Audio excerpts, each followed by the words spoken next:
नया IBN 7 हौसला है।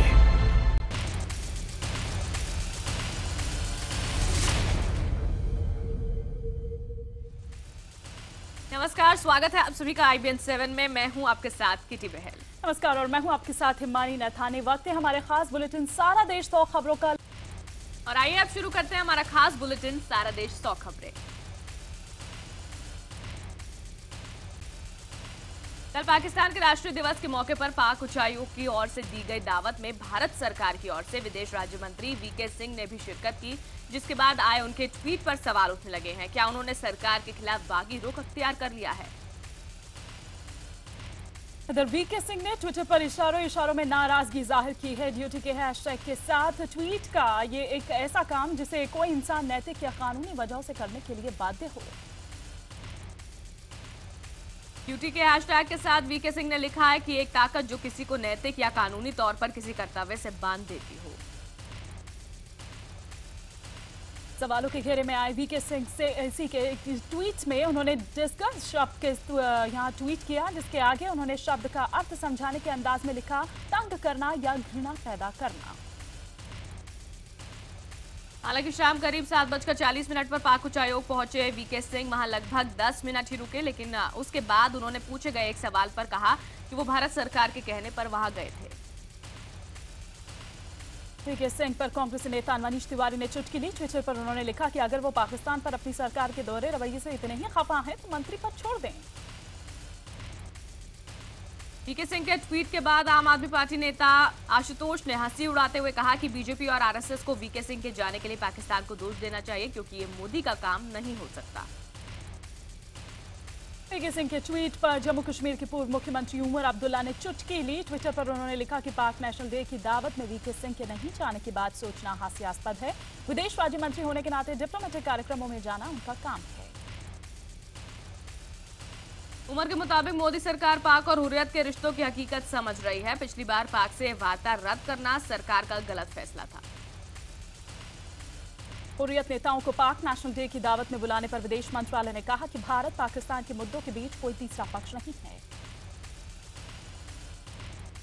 विदेश मंत्रालय के मुताबिक शिमला समझौता और लाहौर घोषणा के तहत ही सभी मुद्दों पर शांतिपूर्ण द्विपक्षीय बातचीत होगी। पाक उच्चायुक्त ने कहा था कि नेशनल डे पर हुर्रियत नेताओं को बुलाने पर भारत को कोई आपत्ति नहीं है। पाक उच्चायुक्त के बुलावे पर ही हुर्रियत कॉन्फ्रेंस की मीरवाइज उमर फारूक समेत 7 अलगाववादी नेता दिल्ली पहुंचे और उनसे मुलाकात भी की। अब्दुल बासित ने हाल ही में जेल से रिहा हुए अलगाववादी मसरत आलम को भी न्योता दिया था, लेकिन मसरत खराब सेहत का हवाला देते हुए नहीं आया। शिवसेना ने पाक उच्चायोग के बाहर प्रदर्शन किया और पाकिस्तान इधर नवाज शरीफ और अलगाववादी नेताओं के खिलाफ नारे भी लगाए।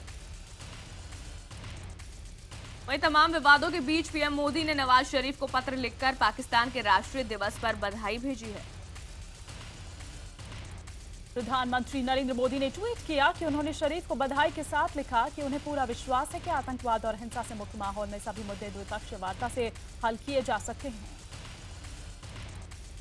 विश्व हिंदू परिषद नेता प्रवीण तोगड़िया ने केंद्र सरकार पर निशाना साधा। तोगड़िया ने कहा कि सरकार पाकिस्तान के मामले में नरमी बरत रही है और वो ज्यादा दिनों तक चुप नहीं बैठेंगे।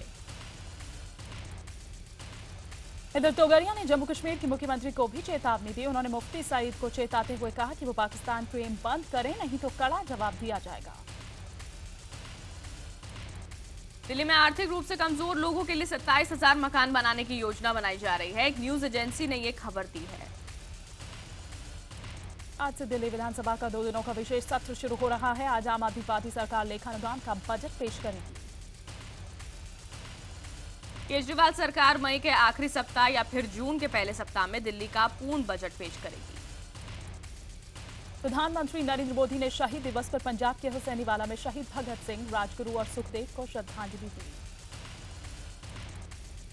23 मार्च 1931 को अंग्रेजों ने भगत सिंह, राजगुरु और सुखदेव को फांसी दी थी। पंजाब के फिरोजपुर जिले में हुसैनीवाला गांव में तीनों क्रांतिकारों का अंतिम संस्कार किया गया था। प्रधानमंत्री नरेंद्र मोदी ने क्रांतिकारी भगत सिंह को याद करते हुए कहा कि उनका नाम आज भी नौजवानों को प्रेरणा देता है। इस मौके पर पीएम मोदी ने सरकार की घोषणा के बारे में बताया, जिसके तहत अमृतसर में Sardar Bhagat Singh institute of horticulture and research के निर्माण का फैसला किया गया है। अपनी पंजाब यात्रा के दौरान प्रधानमंत्री नरेंद्र मोदी शहीदों को श्रद्धांजलि देने के बाद अमृतसर पहुंचे और उन्होंने स्वर्ण मंदिर पर मत्था टेका। इसके बाद पीएम मोदी जालियांवाला बाग गए और वहां शहीदों को याद किया। दिल्ली के मुख्यमंत्री अरविंद केजरीवाल ने शहीदी दिवस पर विधानसभा में स्वतंत्रता संग्राम के नायक भगत सिंह, राजगुरु और सुखदेव को श्रद्धांजलि दी। शहीद सुखदेव के परिवार को इस बात का मलाल है कि उन्हें वो सम्मान नहीं मिला जिनके वो हकदार थे।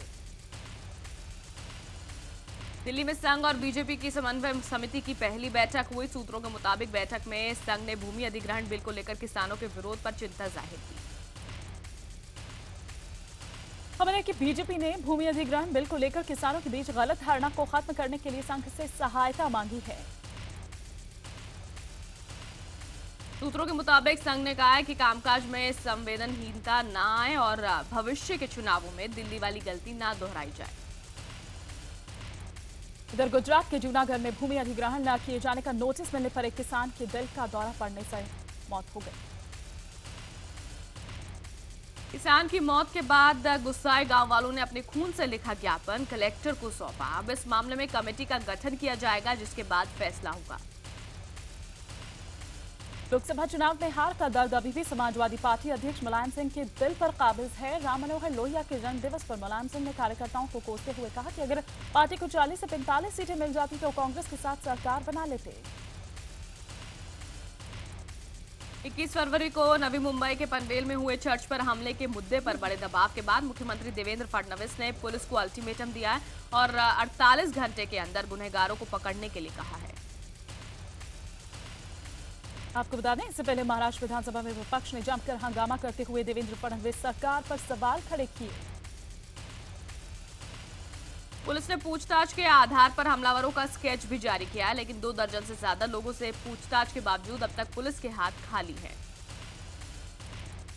मध्य प्रदेश के जबलपुर में पुलिस ने 21 मार्च को हुए चर्च पर हमले के आरोप में हिंदू धर्म सेना के 6 लोगों को गिरफ्तार किया, जिनके बाद उनको जमानत मिल गई। जम्मू कश्मीर में आतंकी हमलों के बाद गृह मंत्रालय ने अलर्ट जारी कर और आतंकियों के घुसपैठ की आशंका जताई है। आईबी के ताजा इनपुट के मुताबिक आतंकी सीमा से सटे बसंतर दरिया से घुसपैठ को अंजाम दे सकते हैं। मध्य प्रदेश विधानसभा का विशेष सत्र आज से शुरू होगा। सरकार ने सप्लीमेंट्री बजट पास करने के लिए सत्र बुलाया है।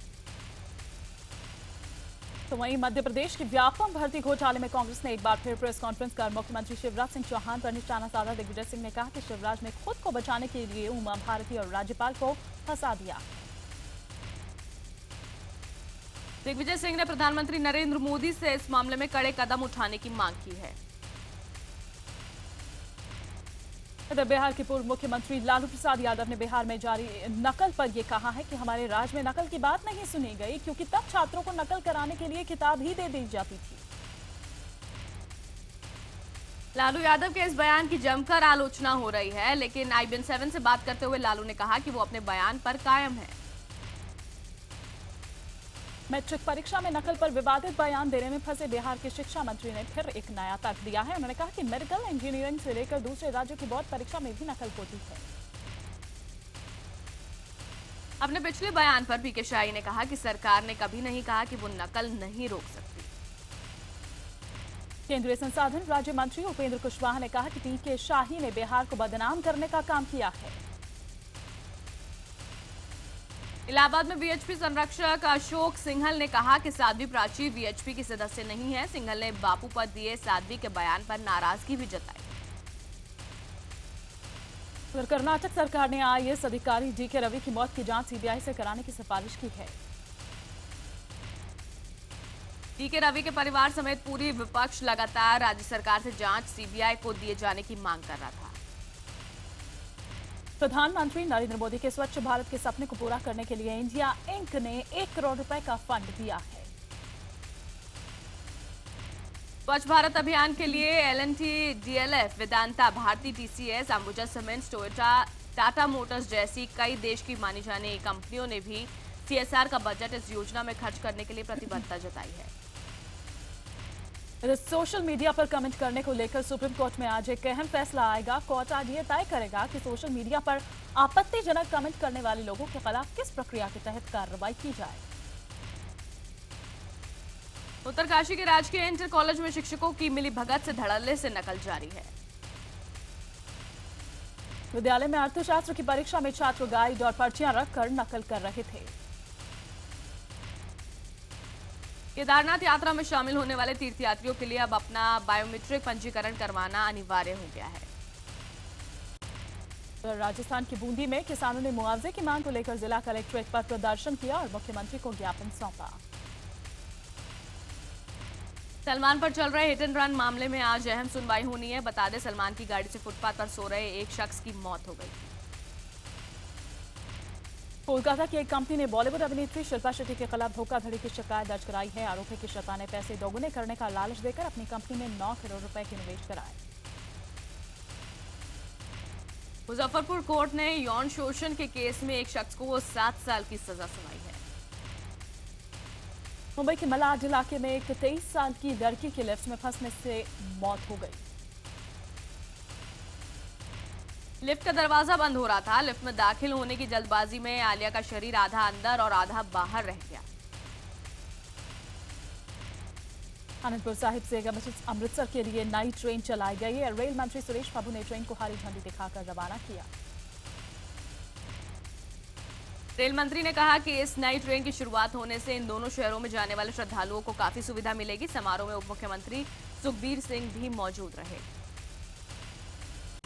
नागपुर में तालाब में डूबकर 7 छात्रों की मौत हो गई। पिकनिक मनाने गए 10 छात्र सेल्फी खींचने के चक्कर में नाव के एक तरफ आ गए, जिससे नाव पलट गई।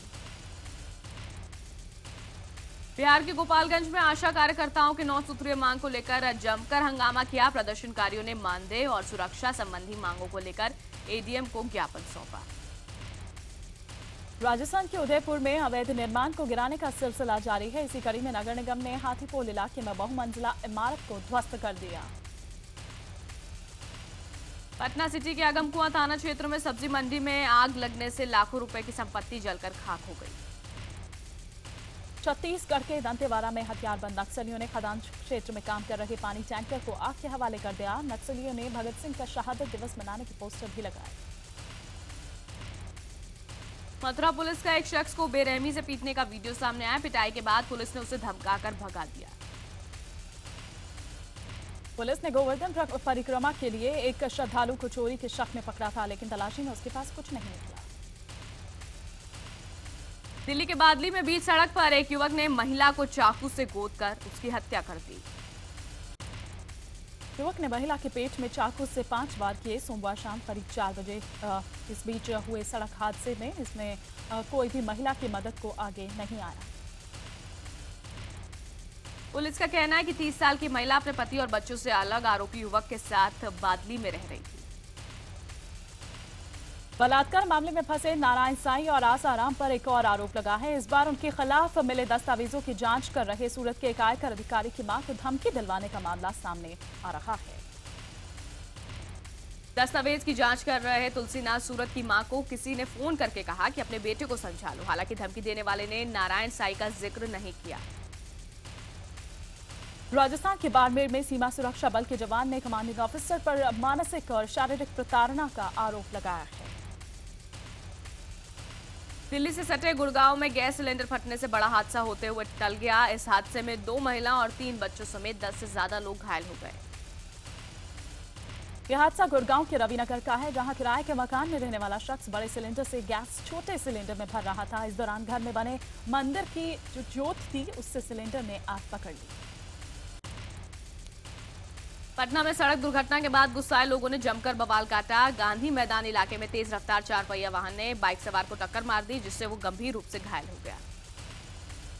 राजधानी दिल्ली के सराय काले खां और कश्मीरी गेट में पुलिस ने हथियारों के जखीरे के साथ 3 लोगों को गिरफ्तार किया है। इनके पास से 11 बंदूकें और 1800 कारतूस बरामद किए गए। जांच में पता चला है कि ये लोग पिछले 3 साल से यूपी से हथियार और गोली दिल्ली लाकर बेचा करते थे। राजस्थान के हनुमानगढ़ में गंदे नाले के पास कन्या भ्रूण मिलने से हड़कंप मच गया। भ्रूण को कुत्तों ने बुरी तरह से नोच डाला। किशनगढ़ के बांद्रा सिंदरी हाईवे पर खेत में अर्धनग्न अवस्था में प्रेमी जोड़े का शव मिलने से सनसनी फैल गई। पुलिस के मुताबिक ये प्रेम प्रसंग से जुड़ा मामला है। दोनों लोग हरियाणा के रेवाड़ी क्षेत्र के रहने वाले थे। मृतक कर्मवीर ड्राइवरी करता था और उषा शादीशुदा थी। कर्मवीर के परिवार के मुताबिक उसने फोन पर बताया था कि वो दोनों एक दूसरे को प्यार करते हैं और जहर देकर अपनी जान दे रहे हैं। भारतीय क्रिकेटर प्रवीण कुमार के चाचा की हत्या के 2 और आरोपियों को गिरफ्तार कर लिया गया। पुलिस ने इनके पास से एक तमंचा और कारतूस भी बरामद किए हैं। इस मामले में 2 आरोपी अब भी फरार हैं। उज्जैन में एक पत्नी ने अपने ही पति को गिरवी रख दिया। दरअसल महिला को कुछ लोगों ने 12 लाख रुपए मिलने का लालच दिया था। झांसे में आकर महिला ने अपने घर का सारा सामान बेच दिया और अपने पति को नौकर के रूप में गिरवी रख दिया। बिहार के मथुरापुर गांव में श्याम पासवान ने अपने ही चचेरे भाई को दिन दहाड़े गोली मारकर उसकी हत्या कर दी। दोनों के बीच ठेकेदारी को लेकर कुछ विवाद था। राजस्थान पुलिस ने एक ठग को उसके साथी के साथ रंगे हाथों गिरफ्तार किया। जयपुर की चोटपाला पुलिस ने ठगी का शिकार महिला की मदद से जाल बुना और ठग को चेक भिजवाकर गिरफ्तार कर लिया। आरोपी युवक दिल्ली में एक बैंक में नौकरी करता था। शातिर बैंक का प्रतिनिधि बनकर लोगों के पास कॉल करता था और उनसे चेक के जरिए पैसे मंगवाता था। भोपाल में हबीबगंज पुलिस ने 2 शातिर चोरों को गिरफ्तार किया है। ये दोनों चोर शादी करने के लिए चोरी करते थे। पूछताछ में दोनों ने चोरी की बात कबूल की है। इनमें से एक चोर की शादी भी होने वाली थी। होशंगाबाद में रेलवे पुलिस ने देवास के युवक राजेश मेहरा को 4000 रुपए के नकली नोटों के साथ गिरफ्तार किया। राजेश को 1000 का नकली नोट देकर टिकट खरीदते वक्त गिरफ्तार किया गया था।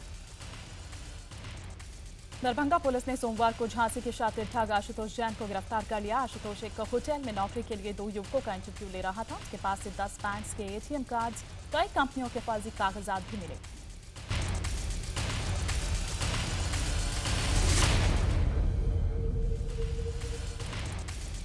हिंदी फिल्मों के मशहूर अभिनेता शशि कपूर को दादा साहेब फाल्के पुरस्कार से सम्मानित किया जाएगा। दीवार, कभी कभी, सिलसिला, नमक हलाल और सत्यम शिवम सुंदरम जैसी यादगार फिल्मों में अभिनय कर चुके शशि कपूर लंबे समय से बीमार चल रहे हैं।